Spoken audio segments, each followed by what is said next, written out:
Amigos televidentes y radioescuchas, este es diálogo con el ingeniero Alberto Vallarino, aspirante a la presidencia. Yo siento curiosidad por algo.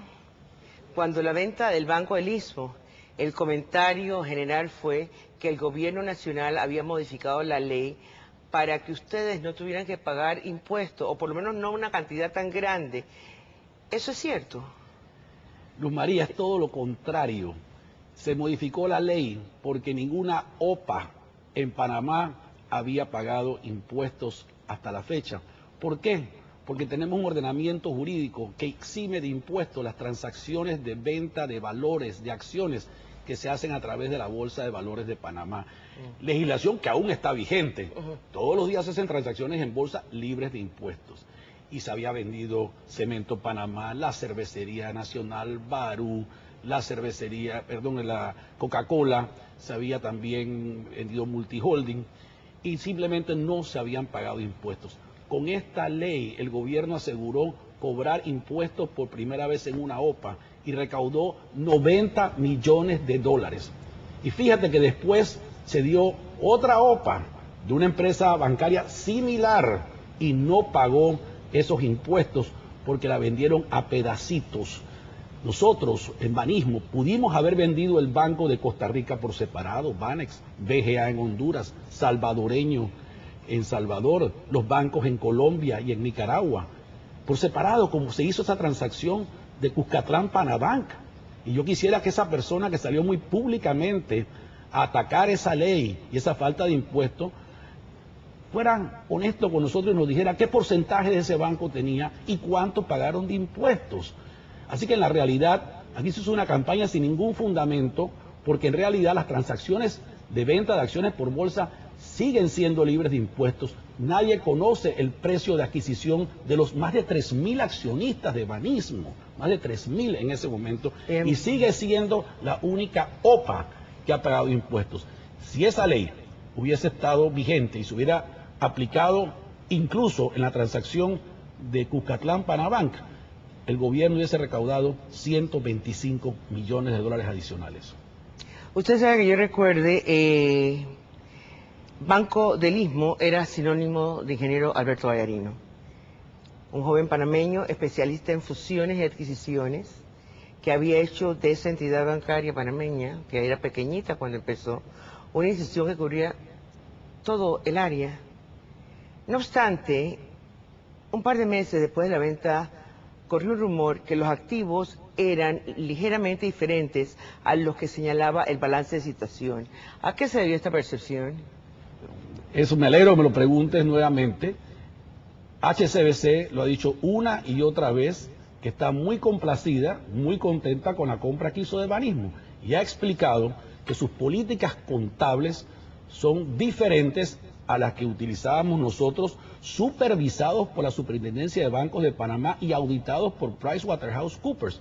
Es más, hoy en día vemos en los medios estos ajustes de billones que hacen los bancos hoy en día en Nueva York y en Europa, anticipando posibles pérdidas. Inclusive el mercado financiero está hoy en día en una política de reservas ante una incertidumbre. Ellos tienen una política de reservas muy diferentes a las nuestras, y han reservado una cantidad de dinero, y eso es lo que hubo cambio. Por ejemplo, para ilustrarte, por políticas de HSBC, cuando el préstamo es reestructurado una vez, hay que reservar el 50% del saldo. Cuando es reestructurado 2 veces, hay que reservar el 100%. No es que no se vaya a cobrar. Sí. ¿Y el préstamo por qué se reestructura? ¿Por qué se reestructura una hipoteca? La persona perdió el empleo, entonces no puede pagar, entonces va al banco, el banco se reestructura. Un agricultor que tuvo una mala cosecha, una empresa que tuvo un mal año. Nosotros, por ejemplo, yo me enorgullezco de eso, como banco, rescatamos la empresa Nevada, UHT en su momento, y la tuvimos que reestructurar no 1, 2 y 3 veces, y lo hicimos en este país y en otros países. Y finalmente, como teníamos accionistas minoritarios en todas las operaciones, Colombia, Costa Rica, Honduras y El Salvador, los ajustes se tomaron todos en Panamá. Las reservas que querían hacer, no solamente en Panamá, en todo el país. Pero ahí están hoy en día felices acaba de salir esta semana publicado que vendieron el 50% de Progreso, se ganaron una cantidad de plata importante.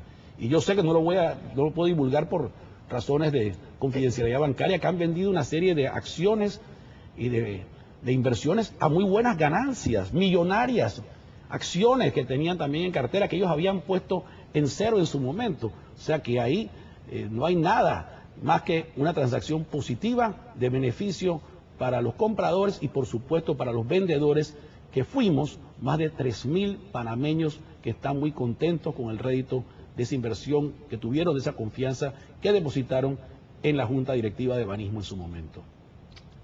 Ahora vamos a hablar de política, ya vamos a dejar toda esta gente. En su discurso usted puntualiza los errores del gobierno actual, señalando que nada ha cambiado en el transporte, independientemente del número de muertos, porque no hay autoridad que haya cumplido las leyes. ¿Cómo solucionaría usted este problema? El problema del transporte es tan evidente que estamos viviendo actualmente, esta semana que acaba de concluir, un ultimátum de los transportistas, no solamente al gobierno, a los usuarios, al país. Aquí quien deben poner ultimátum somos los usuarios, las personas que transitamos por las calles de Panamá. Tenemos que poner un ultimátum ya a los transportistas y al gobierno. Esta ciudad tiene una configuración que exige un sistema de tránsito masivo, no solamente hacia el área de Tocumen, hacia el área de Alcaldías, sino hacia Arraiján y hacia Chorrera. ¿Por qué? Porque aquí tuvimos una zona del canal que limitó severamente, junto con el Océano Pacífico, cómo se podía desarrollar esta ciudad. Y hace tiempo que debimos haber comenzado la construcción de un sistema de tránsito. En mi concepto tiene que ser en muchos sectores aéreo, porque no están las servidumbres, porque le permitimos a las personas utilizar las servidumbres de paso para hacer los estacionamientos en los edificios comerciales y residenciales en la Vía España. Aquí en la Transípica, donde está este estudio, tampoco hay mayor derecho de vía para instalar sistemas como el Transmilenio. Quizás en la J. Alfaro pueda haberlo, pero definitivamente cuando uno viaja a ciudades muy congestionadas, muy verticales como Panamá, que puede ser Tokio, Shanghai, Hong Kong, uno ve con toda claridad cómo han hecho estos viaductos elevados, muy delgados en la base y que se abren como una copa, y por arriba pasa el tránsito rápido. Y entonces, ese sistema, que no me digan a mí que es caro, no, eso es barato al lado de lo que se pierde de productividad todos los días, de calidad de vida para los panameños que tienen que pararse a las 4 de la mañana a venir en un automóvil quemando combustible. ¿Cuánto quemamos de combustible nosotros en las calles de Panamá? Entonces, la solución definitivamente es un sistema de trenes donde se pueda, por tierra porque es más barato, pero por aire es una necesidad impostergable. Y no hay ningún argumento de costo en esto, si nos estamos gastando casi 190 millones en la cinta costera, que yo cuestiono las prioridades, no que no se necesite un desahogo en la avenida Balboa, pero eso es un tramo pequeño de pocos kilómetros.